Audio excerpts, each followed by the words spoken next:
যখন ভারতবর্ষ নানা ছোট ছোট রাজ্যে বিভক্ত ছিল আর গুপ্ত সাম্রাজ্যের পতনের পর দেশ জুড়ে বিশৃঙ্খলা ছড়িয়ে পড়েছিল, তখন বাংলার মাটিতে এক নায়কের আবির্ভাব ঘটে।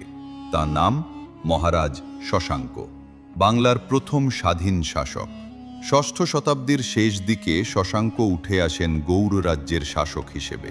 তিনি ছিলেন অসাধারণ সেনাপতি এবং দক্ষ প্রশাসক। তার নেতৃত্বে গৌড় রাজ্য শক্তিশালী সাম্রাজ্যে পরিণত হয়। শশাঙ্ক কেবল একজন রাজা নন, তিনি ছিলেন বাংলার ঐক্যের প্রতীক।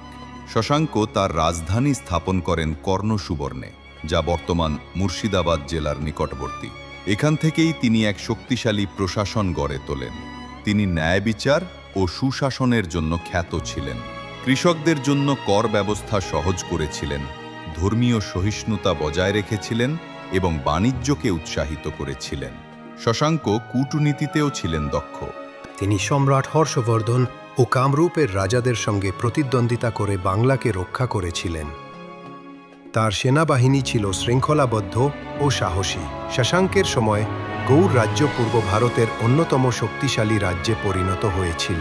শশাঙ্ক ছিলেন শিবভক্ত। তিনি বহু মন্দির নির্মাণ করেছিলেন।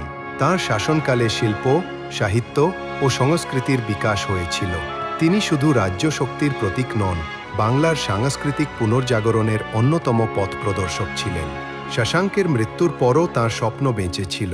তিনি বাংলাকে প্রথমবারের মতো স্বাধীন পরিচয় দিয়েছিলেন। আজও ইতিহাস তাঁকে স্মরণ করে বাংলার প্রথম স্বাধীন সম্রাট হিসেবে।